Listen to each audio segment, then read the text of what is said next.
First of all, we got to ride on Colin Sexton. The man's out here yelling at Jared Allen. I don't like that. All right, nobody yells at the fro. Yeah, well, Colin yells at everyone, so. Well, he should learn his place. He's right? the most intense player in the league. He should learn his. He's more intense than Russell Westbrook. Yes. Than Russell Westbrook. Yes. I don't know, man. Because Russell Westbrook still has fun when he plays. I don't think I've ever seen a highlight of Colin Sexton having fun. Like those, bro. They literally were like, "There's no music or anything, and Westbrook is just dancing." They're like, "He's been dancing for the past 2 minutes just with no music, just chilling." Like, you've never seen a video of Colin Sexton having fun. It's always him just aggressively staring off ball at someone. I got ice in my veins. Walk like a champion. I'm so cold-blooded, I fear nobody. Ain't no letting down, I won't let you down. 'Cause I got ice in my veins. I talk like a champion. I'm so cold-blooded, I fear nobody. I walk like a champion. You know, speaking of paying, wouldn't it be great if you got paid to just not work? Yeah, I think that would be great. I'd love that. Yeah. You know who's getting paid to not work? We know two people who are not paying. Who's the second one? Well, the first one is Andre Drummond. Oh, okay. Of the Cleveland Cavaliers. The second one is one Balake Griffin. Balake Griffin. And that's not his fault, man. It's not his fault. No, it is not. Mm-hmm. Okay. So I'm interested. Basically, you've piqued my interest, Justin. Good. So Wonderful. yesterday, yes, the Cavaliers came out and were like, "Yo, Andre Drummond, he shut down until the trade deadline because we're shopping him." So basically, in a sense, Andre Drummond's going to be collecting a check for the next month and a half, I guess, until the Cleveland Cavaliers can come up with a trade. The trade deadline is far away. The trade deadline is really March early. 25th. This is really early for them to be doing We got a that month shit. and a half. It makes sense if it's the week before. Mm-hmm. 2 games before. All right. Okay. Don't want to get the asset, hurt. Something crazy happens. He tears his ACL, blah, blah.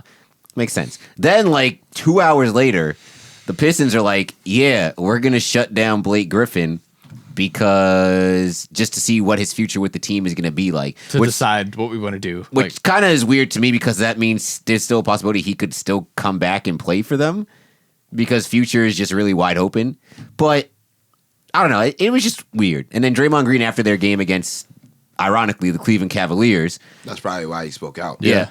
Was talking about how the league chastises, and the media and people, chastise players for wanting to be traded and wanting a bit better situation for themselves. Wanting to change their situation, yeah. But a team is always in the right, in the eyes of the media, fans, blah, blah, for moving assets around whenever they feel like it. And if they want to shut you down. Much flack. Yeah. And if they want to shut you down because they don't want you to get hurt, then they're in the right for that. And I kind of agree with Draymond. Yeah, no, I think he's absolutely right, and I think that it's the team should get the same smoke. And while I was listening to it, if you didn't listen to his rant, go check it out. He should not be difficult to find. But I don't even want to call it a rant because I feel like what he was saying was justified. Mm-hmm. But yeah, he would not have got the recorder button hit on him. But it's like when the teams do it, it's just business. Whenever a team trades someone, whether they want to be traded or not, it's just business. But it's like the moment a player wants to be traded, they're like Draymond said, they're a cancer, they're a bad locker room guy, and their whole career is at risk because of how they handle it or how anything goes on. And it kind of goes into why I feel like fans feel bad for Bradley Beal and Bradley Beal consistently says, I don't want to get traded. I'm trying to stay here and win here, play out my contract. Because it's like you almost think that it feels like if he said otherwise, then it wouldn't be everyone loves Bradley Beal. He would be catching so much flack for it. And the only thing about Draymond was about his thing was where he was talking about when it happened to Harrison Barnes and Boogie.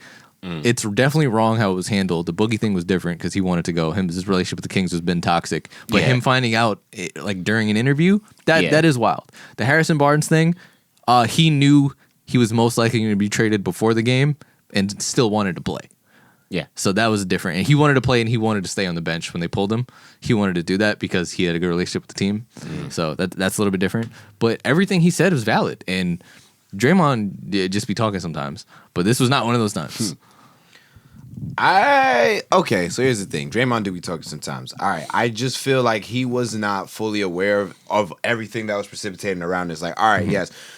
Just going off of the principle of what we're talking about, yes, it is definitely a double standard, and what he's saying is definitely facts. But the thing about it is that this decision was not only made by the general manager, this was made by Drummond and his agent. Yeah, it was an agreement. Yo, that's what I'm saying. It's like, that's part of what is not being reported here is that, like, yo, this is also, it's not like, yo, they was just like, yeah, we're shutting you down, da-da-da-da. And he's like, what the fuck? Like, how y'all gonna tell me I can't play? Like, first off, Drummond... Well, I mean, the thing with Draymond saying was, though, he's like, you had him suited up, and then you send him to the locker room to come back in street clothes. Well, that's different. That is what's concerning, and that's what I don't really understand.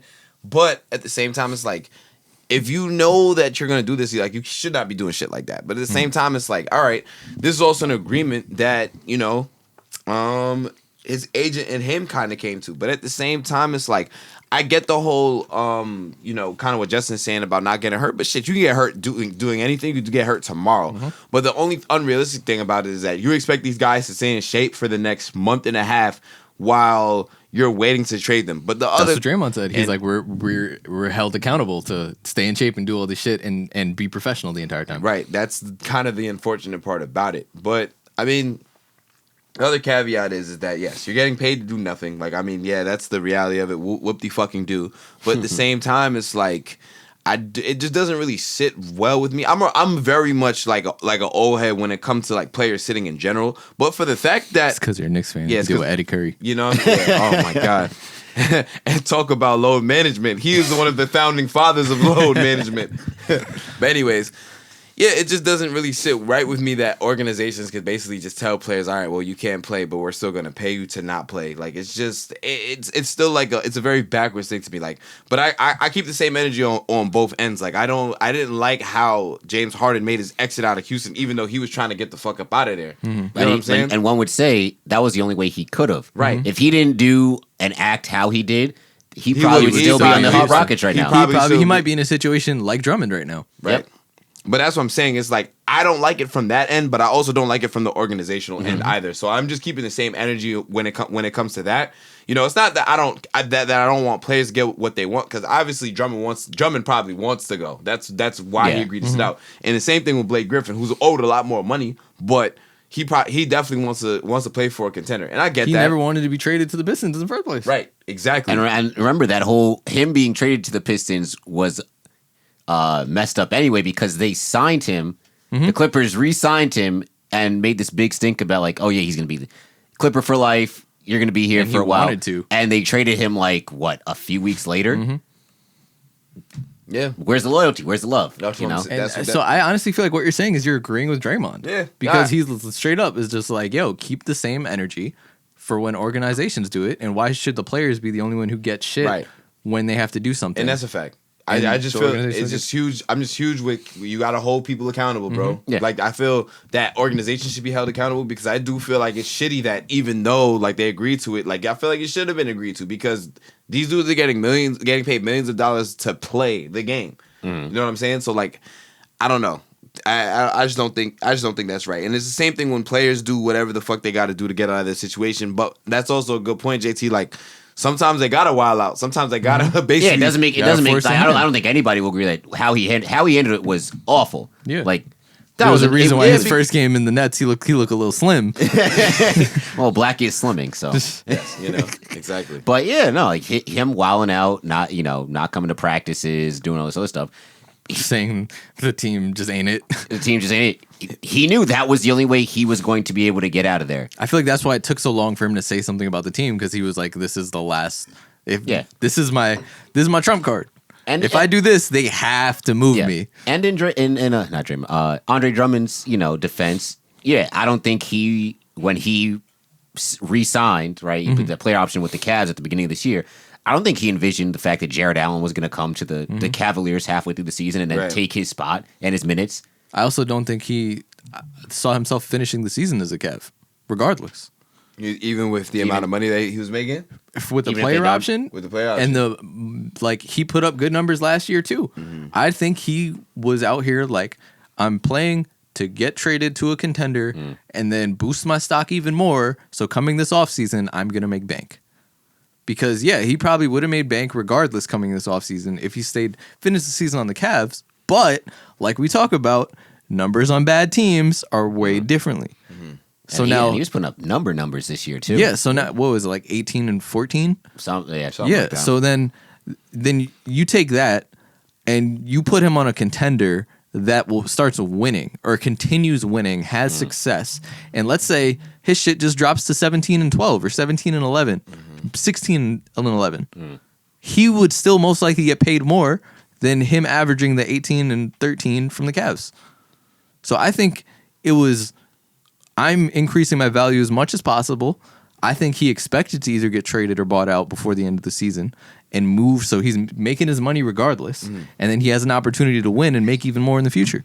But he's now feeling some type of way because he's losing his opportunity to showcase his talents. Exactly, and it being over a month before the trade deadline. Right, because if me as an executive, I'm thinking about it, I'm like, all right, so we're coming down to play. We're coming down to play. I was like, yeah, he's well rested. Yeah, I've seen what he can do, but he's out of shape. Like, am I at a point where I can afford to trade for somebody who is going to take them another month for them to get back into NBA shape? Exactly. That's why I feel like this forces the hand on you. Got to make a decision on buying out or trading early because the longer he sits, the trade value keeps decreasing. One may argue that may benefit the player more than it does the organization because you know what I'm saying, like, yeah, and it's on them to stay in shape outside of it. Yeah, but even then, it's still kind of sometimes hard. I mean, you look what happened to KD. He was out for 7 days for with the COVID protocols. Comes back one game and now he has a calf strain or a hamstring strain. So hamstring. Now you sit Drummond for a month, no game action, no nothing. It's hard to simulate actual NBA basketball when you're sitting on the sideline. Can't literally. So how long is it going to take him even if he gets traded, let's say at the deadline, March 25th? Playoffs in a month. In a month. If it takes that long, that's bad for him. It would take him at least 2.5, 3 weeks to really get back into playing shape. Unless he's out here fucking hooping with I know a lot of times you'll see footage of Mavs practices or open gyms and Monte will be there and just mad ex-players. Yeah. It's not NBA thing, but it's unless you're doing something like that every day, unless you're out here literally grinding the last month before the season, it's just hard. The team wouldn't allow him to do that because of all the COVID protocols and things like that. And then you just go into, it's one of those things once you sit this player, I feel like it just accelerates the timeline for the team. Yep. Every day he sits, his trade value goes down. And then you get closer to the buyout. And it's if you're a team and you have someone with as much value as Andre Drummond, usually we hear about buyouts for veterans that are near the end of their career, or just someone that is a solid role player for another team. Buying out $28 million, that's a lot of fucking money. That's a lot of buyout. Well, trading for and matching the salaries a lot too. Exactly. So they don't have a lot of leverage anyway. And like we were talking about before, the Mavs have been in trade talks for a while, but most of the teams that I feel like would be able to trade for Drummond only really have wings to trade. I mean, not wings, only have guards to trade, exactly. Right? They don't. We know the Cavs don't need guards. You know, I feel like if they can finesse picks, that probably would be I honestly, the thing is, I don't see them getting a pick because they don't have the leverage right now. A first round pick. But and all the contenders that kind of need a big don't have it. Lakers don't got picks. Nets don't got picks. Clippers don't got picks. Clippers don't got picks. And then I don't think they have anyone that they would want to give up for Drummond. But where? So that's what I'm saying. That would be worth enough. Where would he go? Those are all of the right, exactly. Those are all of the. I'll pull up the article. The Bleacher Report did a trade thing article, but I feel like their Mavs one makes the most sense. Raptors makes sense for him to go there. What they send back is tough because what are you gonna send back? You're not gonna trade Kyle Lowry. You're not about to trade Van Vliet. You just pay Van Vliet. You're not gonna trade Siakam or Boucher or OG, right? So your best next asset is Norm Powell. You don't think they trade Siakam? No. Nah. Not for a player that's probably gonna hit buyout market. Are you kidding me? No, that may not be back next year. Remember, Siakam signed a contract extension. He signed. Yeah, and for the amount that you'd have to get back, he's still averaging 20 points a game. OG signed a contract extension. Van Vliet signed a contract. Yeah, they're the only championship team in history to fucking pay everybody, except for Kawhi, obviously. Yeah. So these are the trade packages.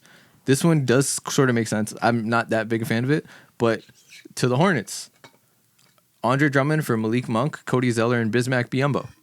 I don't think that's enough. I think you need to get a pick from it.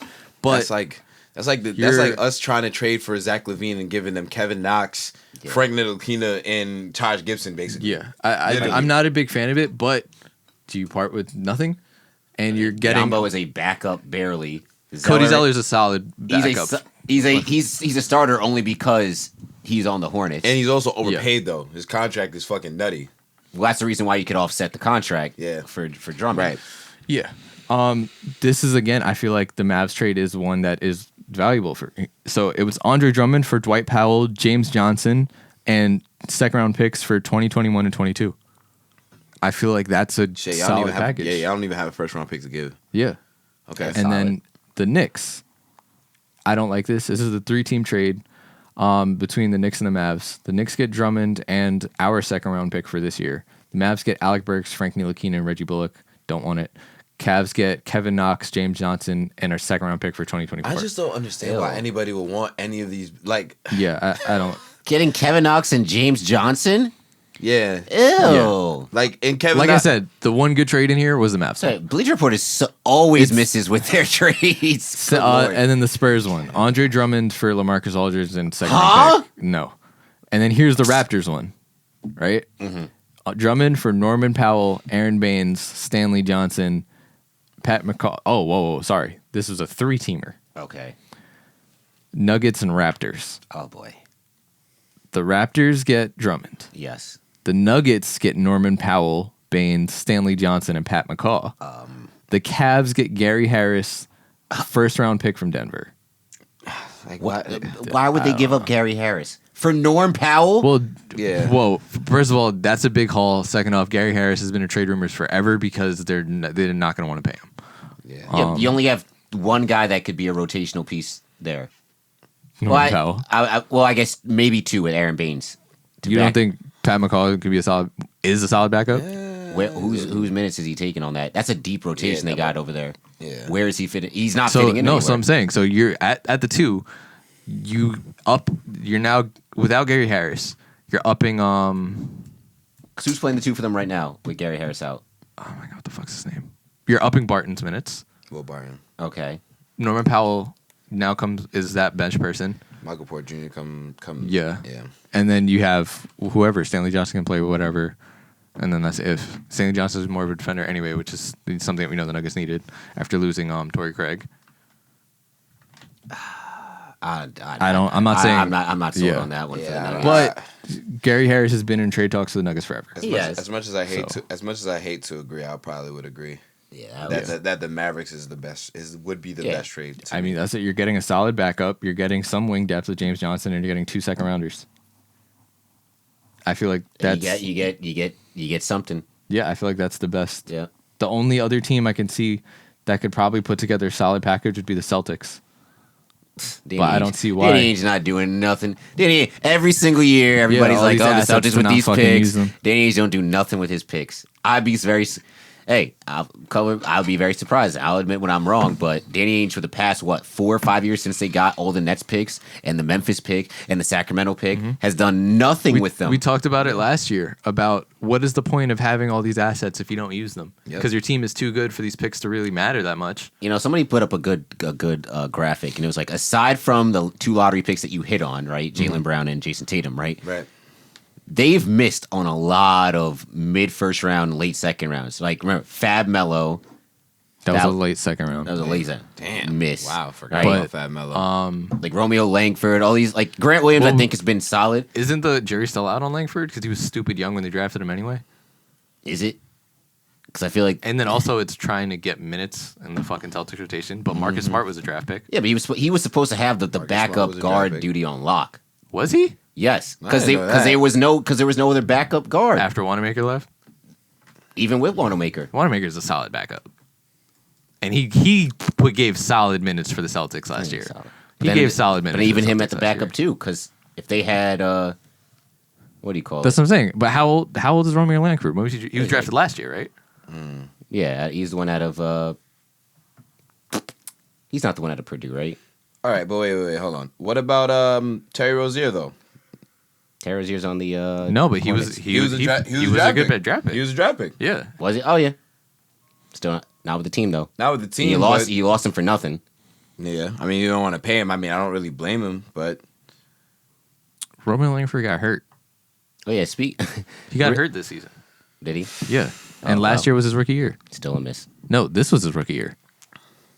But who am I thinking of? Carson Carson might be Edwards? thinking of Carson Edwards. Yeah. and then they drafted that white dude. I know Peyton Pritchard's hurt this year. He was I like playing him, though. though. I like Peyton Pritchard. I liked him at Oregon. Oh yeah, speaking of which, really quick, I feel like Gordon Hayward might have a case for an all-star. I was thinking that As too. soon as you said Hornets, I So was like, yeah, I was thinking. I saw his name on the list. I wasn't gonna name him, but yeah, Gordon Hayward. Yeah, ever I since just think Ja- there's too many stars in the East now. ever since January 6th, man, he's been hooping different. It's almost like a revolution. Wait, bring up his numbers real quick just to Yeah, I see. got you. I feel like it's like 24, 4, 20, 22, 5, and 4. 22, almost 6 and 4. I feel like You can make a case for him. If I think if they were a 4 or 5 seed, but them at 7, it's almost amazing how much people in the NBA are averaging 20 plus points a game. and Like it's crazy. 20 points doesn't mean as much as it used to. It does not, because there's 30. I'll give it to. I'll round up. There's 36 people in the league averaging 20 a game right now. Let's go back 10 years. Let's take a blast to the past. So not only is the game different, scoring is higher, but also you have more. Before, bad teams didn't have 20-point a game scorers. Nope. But now they do. Yeah. So What was the number that I just said? 36? I think so. 19. You wanna know 19. 19 Was that when 2010, Paul? 2011. Was that when Paul Pierce was still looked at as a scorer? This is when, at this point, Monte Ellis was 8th in the league in scoring, averaging 24 points a game. I don't even think. I think now the 24 points probably gets you like top 15. Let's see. Yep, top 15. Zion is Okay, averaging if you 24.4. round, there's 45 players averaging 20. 45? Did they qualify though? You said Yes. if you round, If like you so I'm round, assuming 19.8. 19.8. No. Hold on. That's what I'm saying. Like, do they qualify? Like, are okay? Yeah, 19.8 is basically 20. That's what I said. But I'm looking at it as 36. I'm on ESPN. You on a different thing. I'm on NBA. That's what I figured that. I'm just trying to see, like, depending on who qualifies. I feel like when they don't qualify, they don't put them. Yeah. So then, how do we get from 36? No, he's saying because if you round up 19 point, like let's say 8, That's what I'm saying. And then for me, I'm looking at it, and it's 36. even 30. even with people that are averaging 19 points right now. Yes. I mean, NBA app do be slacking sometimes. NBA so I app wouldn't does be surprised. slacking. It do be slacking. So, But but yeah, either way, it's a fucking lot. you know what's crazy is that James Harden already has the most 20-point triple doubles in Nets history, right? But Jason Kidd has no. But that's what's the crazy thing is, right? He has the most 20-point triple doubles. Luka has Jason it too. Kidd has 61 triple doubles with the Nets. But that just goes to show you, like, the scoring now is crazy. It's ridiculous. Where Harden has 5 triple doubles with the Nets, all 20 points or more, Yeah. and already has the most in front of history. But Jason Kidd at 61. It's crazy. Bro, the amount of records Luka has broken for the Mavs, like it's crazy. Like, guys are just there. Yes, the game is officiated a lot less. It's more geared It's wide towards open. offense. Yeah, but guys are way more. I would say guys are more talented. Let's go back another 10 years. I like this. I like this game All a right, lot. well, you do that. I do want to touch a little bit on Blake Griffin Yeah. because not only just him being in that situation, but like I feel bad for Blake Griffin. Like talk about fall from grace, but it's not entirely his fault. I also feel like he definitely adds value. I just don't see him being traded. He's gonna have to be buyout because of his contract. But I think Blake Griffin adds value to a team. He does. Like to a contender or winning team, he adds value, and you can probably get him on a really team-friendly deal. I think the biggest thing with Blake is how much can he give you at this point. Yeah, he's only averaging 12 right now. The injury was definitely a big because of how athletic he was. Even though he was gearing his game more towards shooting jump shots, I mean, athleticism was still a big part of his game. So I think But that's he did change his he game. changed it up. I mean, it's funny because he got better as an overall basketball player as his athleticism dwindled, which is great. Like, you love to see that. But the knee injury definitely, messed him up. You're still seeing the after effects of it. And I think teams that are weary to trade from is what are we getting? in Blake? Like what Blake for Griffin the money. Yeah, Are we getting? I feel like he's gonna have to be. Are we buyout. getting like He's when he gonna- first he's- came to the Pistons, Blake, or are we getting like what we've He's- seen the past like year, Blake? He's gonna have to. But even last year, I still think he had solid value. Like he's a player that I wanted the Mavs to trade for because I feel like they could have got him for pretty low and still fit. And it's one of those situation type things. I think look at what we've done to Tim Hardaway Jr.'s value, and he was never the caliber of player Blake Griffin was. I think being in a situation with almost no pressure, but also in a winning situation where you want to succeed and you know you're playing for something changes a lot, especially for a player like Blake Griffin who has had success for most of his career. So I think he can still add value to a team. For me personally, it would have to be a vet minimum for me to get him, or even if you just lock him for like the most team friendly for 2 years ever, then okay. But I do think he has value to his teams. Like some of those stacked teams that are just looking for a little more front court depth. Would you add him to the Heat, having Bam play center and then Blake as a power forward? I mean, I don't think that's a bad look at all. don't think Having it's a him bad and look. having him and Olynyk come off the bench as your backup front court, and then you still have Myers Leonard if anything. I think I can see the Lakers, especially with AD being hurt. So you're going to need some more front court depth because we don't know how long that's going to be. You don't believe in Montrezl? Come on, Trez. I mean, Trez. Trez. what about behind him? I don't trust anybody on the Lakers except for LeBron at this point, and AD, of course. That's but a fact. But AD honestly hasn't even been playing. I know it's just random. Hey, It's Kuzma's random put up good numbers this year. stuff. I'm not worried. It'll be interesting to see what the Lakers do now without AD for an extended period of I time. also think LeBron said it perfectly in his interview with his post-game interview after they were down 2-22 or 2-20 or whatever, that once Kuzma signed the contract, the reason why he's playing better is because his future isn't so uncertain anymore.